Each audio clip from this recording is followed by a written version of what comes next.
Right, so hello everyone, it's the Cricket Connoisseur here, and welcome to episode 8 of the TCC Talks podcast. Now, today I'm joined by someone who'll be very familiar to any fans of associate cricket out there. It is none other than Namibia's youngest ever captain, Gerhard Erasmus. So, first things first, Gerhard, thank you very much for coming onto the podcast today. How's your day been so far, mate? No, it's been all right. We've had early morning training this morning, so it's good to get it started quite early. And I'm just studying a bit now, and then off to fielding training again in the afternoon. Oh, good. Got to get the practice in, of course. It's good that we're all back to cricket as well now. We've recently got back to it in England as well, but obviously it's still a pandemic going on, so it's not the same. But at least we're getting back into it in some way. So to kickstart this podcast, really, Gerhard, I thought we'd start right at the beginning of your journey. What was your first ever memory of cricket, either playing or watching the game? My first memory playing would probably be on the farm with my dad. We had a bit of a cricket net there, and he used to throw me thousands of balls there. I used to also play with lots of mates in those cricket nets. So those are the fond memories of my youngest days. And of watching cricket and higher level of cricket would definitely be the 2003 World Cup, in which my dad was manager of the Namibian team, and just watching them on TV for the first time. I was in and around some of those guys quite a lot, chatting to them and stuff. And being a little kid, I was an absolute cricket nerd, so seeing them on TV then was pretty cool. Yeah, I mean, that was a massive moment for Namibia, wasn't it? The World Cup debut in 2003. And as you mentioned, your dad's a bit of a cricket buff, isn't he? Also moved on to be an associate director on the ICC. How big of an influence was he on your early cricketing days? No, definitely. He kick-started. He was actually more of a rugby player. So at first, I think it was kind of hard on him when I chose cricket ahead of rugby. But no, it's just a bit of banter between him and myself always. But definitely, he's been my most inspirational figure. He started off by physically throwing me balls, and later on being a sort of mentor on the administrative side of Namibian cricket. He's been involved. That is one of his loves of doing it. He enjoys doing it. He's always been involved in cricket in Namibia since I can remember, and he continues to be until today. He's known as the patron of cricket in Namibia, sort of a loose title for just being involved, I think. And he enjoys it. I enjoy it, having him around. It's still his personal thing to do, and my personal thing is to hit the ball on the cricket field. But I've enjoyed having him around. He's been an absolute inspiration, not only in my cricket life, but in my life in general. Well, that's a really nice way to put it, to be honest. Yeah, that's very nice. And as you mentioned, he's a rugby man. Why did you choose cricket over rugby? Because rugby is a massive sport in Namibia. You've got a pretty successful team there. Why did you choose cricket? Yeah, I think I chose cricket only later on. I really enjoyed all sort of sports when I grew up. But I was a pretty late grower physically. So I was very short until about 14, 15, 16. And I think that those choices made it easier for myself to choose rugby ahead of cricket. I think in hindsight, I always enjoyed cricket more. I even enjoyed hockey a bit more than rugby at one stage. So I think it's a combination of being physically more suited to cricket and hockey, and then later on probably being a bit better in those skills rather than rugby. Yeah, fair enough. I mean, it's worked out for the best, definitely. So, almost away from your family, who else did you really look up to in terms of cricketers? Who did you kind of model your game off of? So in terms of international sports stars, I think AB de Villiers stands out in the way he innovates and the way he plays with high energy and always wanting to be involved in the game. And so he's a really inspirational batter. When you see him get into a mood in a cricket game, then you aspire to try and get into some of those moods. I really enjoyed watching him.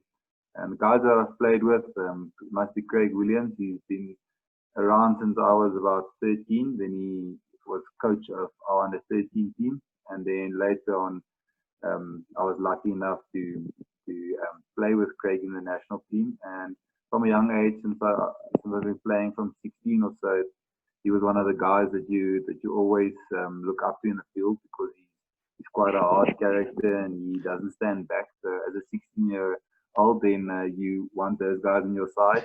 He gives you a bit of confidence on the field, the way he bats and bowls and plays the game in general. He's very attacking, and that's what you want as a youngster coming to the side. You want someone to sort of make the fire, and then you can just carry it. You can just carry on around him.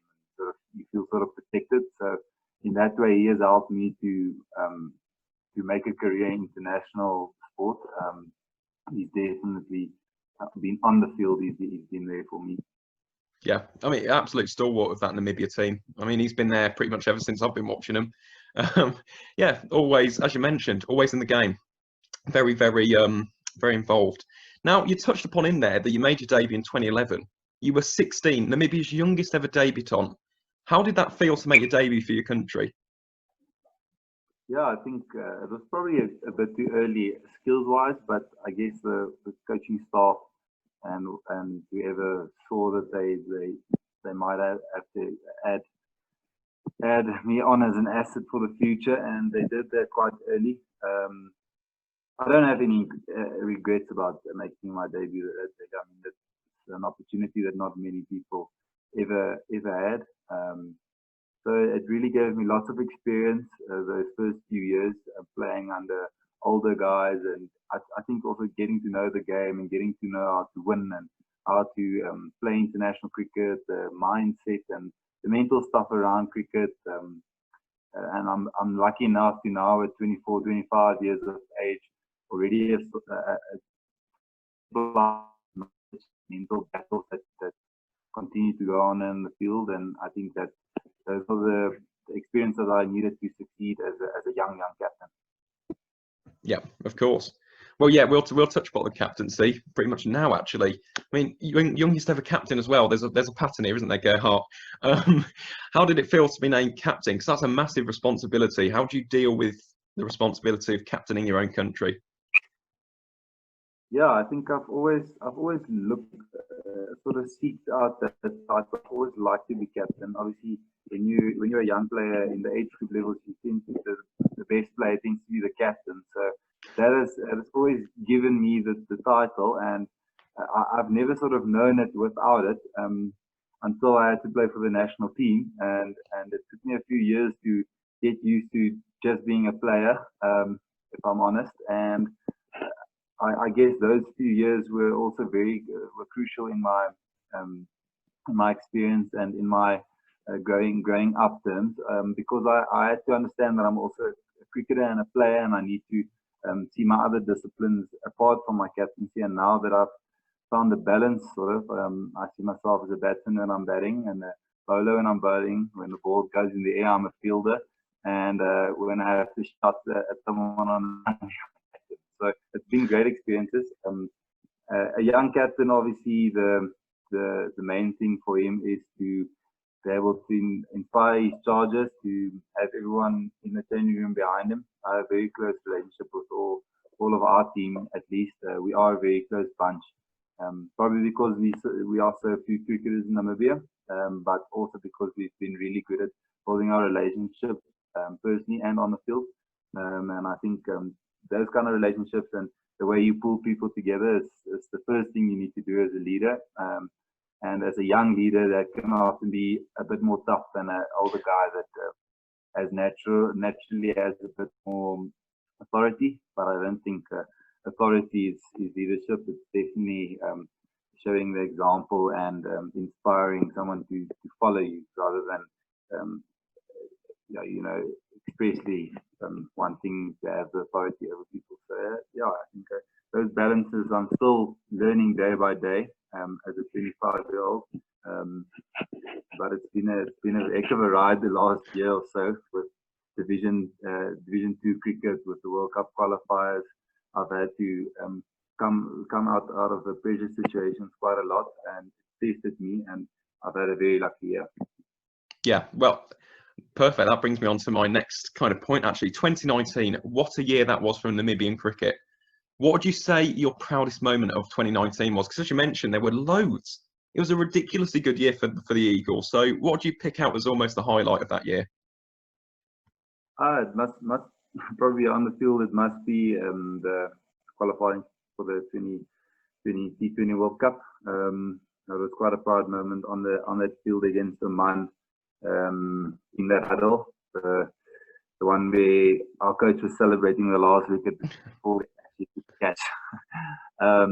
So yeah, I think that moment is definitely one that stands out.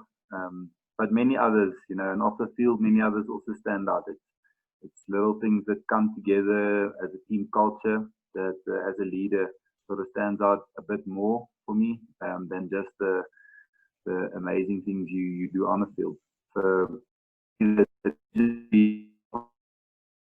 and ODI Division 2 and ODI status to be able to go up and secure Namibia's future. That was a stepping stone, and then to go on.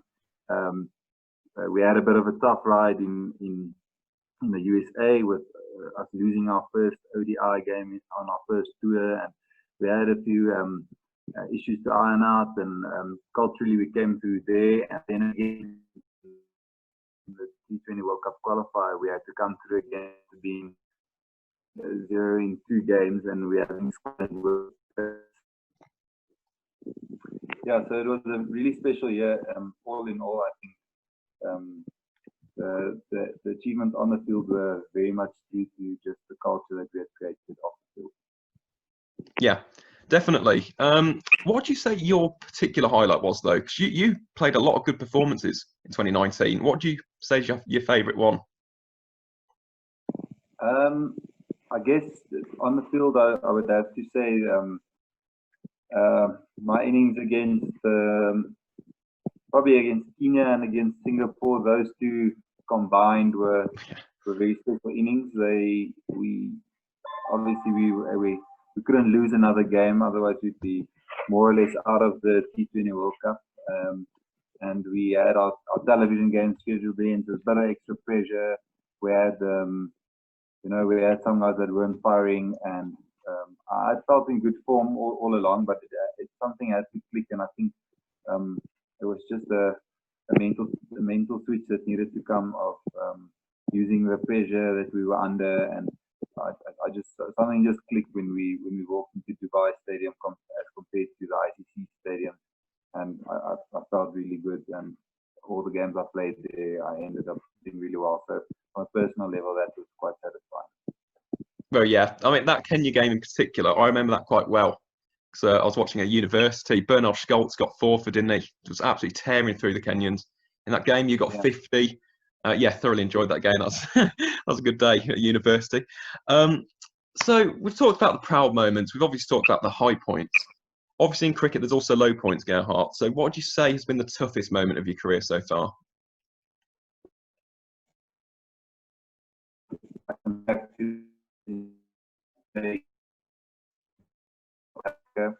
first class cricket, where you play on quite tough conditions with a red ball, and as a young batsman, not really knowing his trade yet, and perhaps a bit out of his depth, and also not really coming of age yet. It was really tough to grow up against quality opposition in the South African first class competition.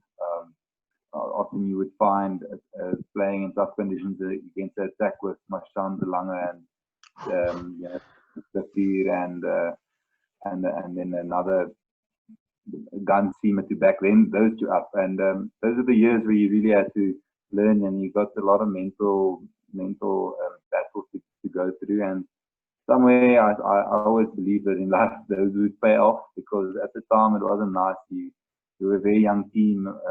Often our workers, the guys that were employed back in Namibia, also didn't go on tours. They also didn't to the feeder games. So it was always a very young side, sort of, and they had half of our guys playing. So it was always an uphill battle, and we often got thrashed, to be honest. We often fielded for 2 days and then got bowled out in the other day.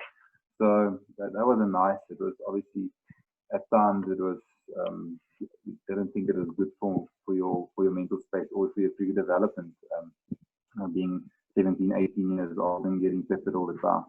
But then again, at 19 and 20, when age came into play, and maybe I had a bit more muscle behind me to fight for myself, then those things started coming together. And to this day, I believe that it's probably part of the path I had to follow to be able to go up now and take it forward.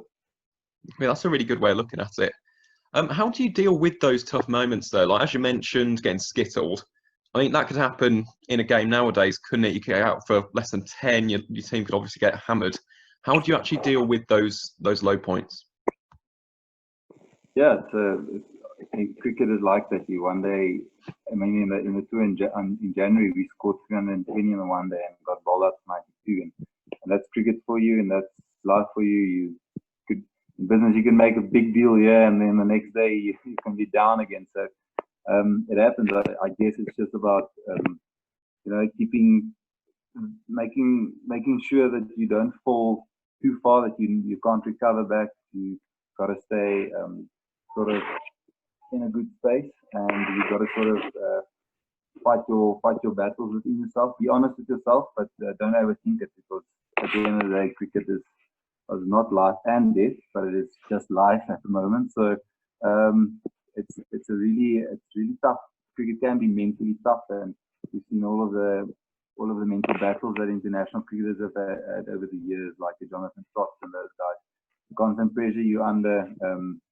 I just think you got to stay real with yourself in your brain. You got to tell yourself that you must be able to enjoy it. Otherwise, you're not here for the right things. And I mean, it's often you can be in a complete dungeon and you don't feel there's a way out.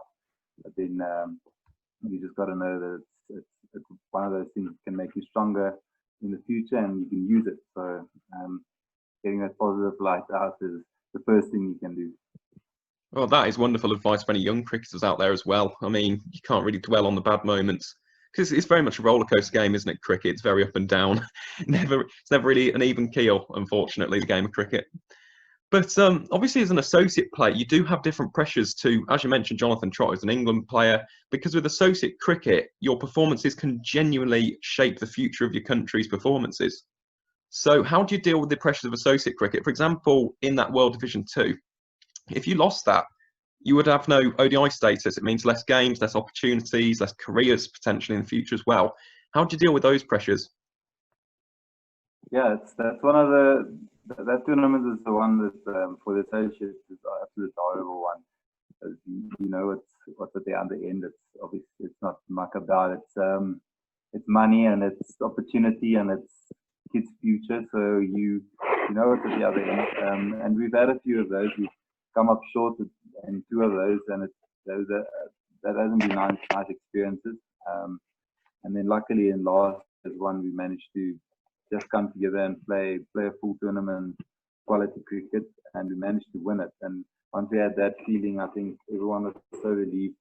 It was almost like the South African side winning a World Cup, eventually getting to two.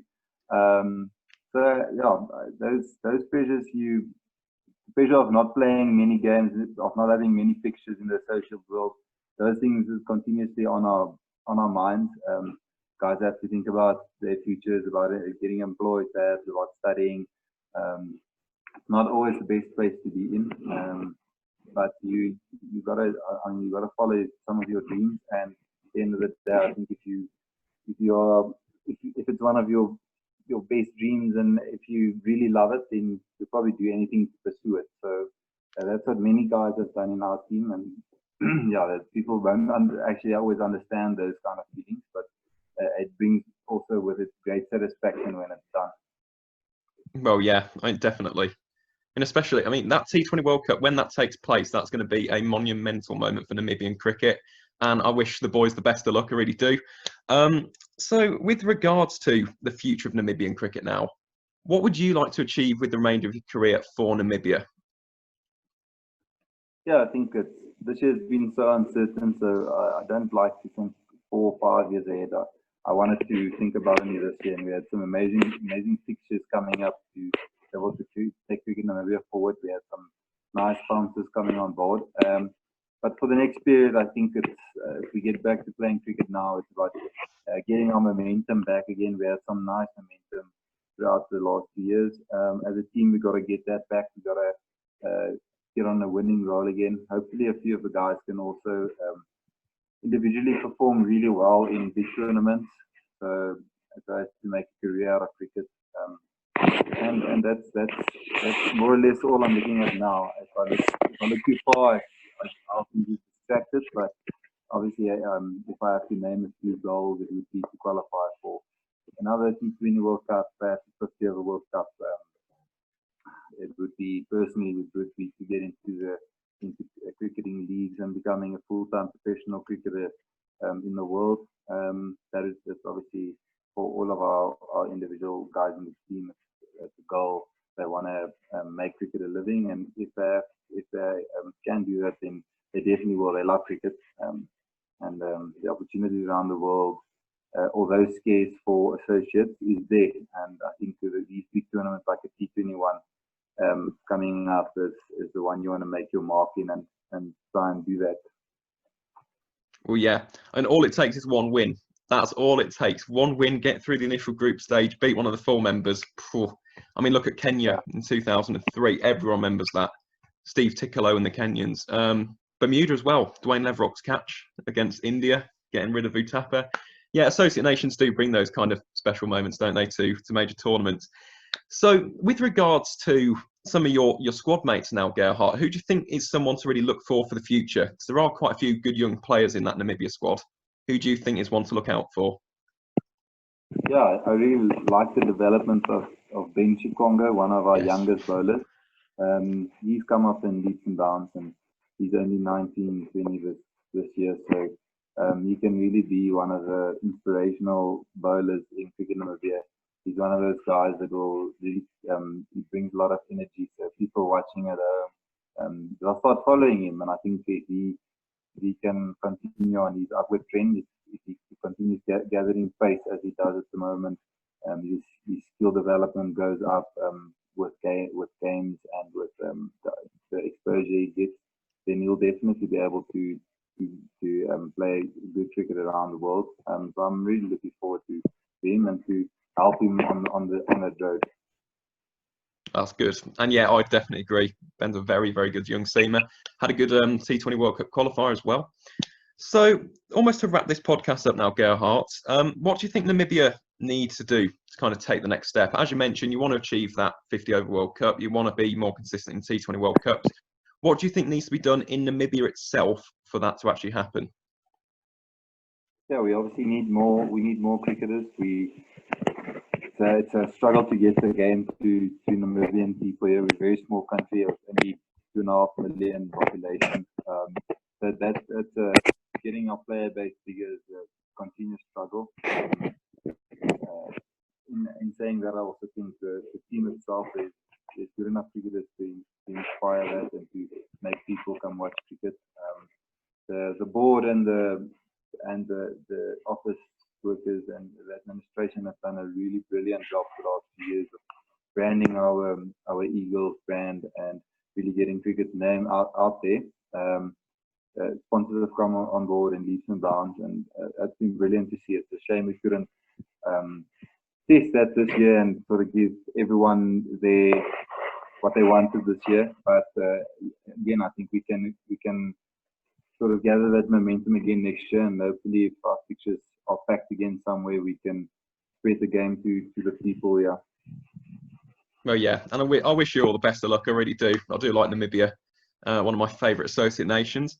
Well, I mean, that pretty much wraps up today's podcast, really, Gerhard. All that's left to say is thank you very much for coming on. I thoroughly enjoyed chatting about, obviously, your career and where Namibia can go in the future. And yeah, for everyone who's listened to today's podcast, thank you very much for tuning in. And as always, guys, enjoy the rest of your day.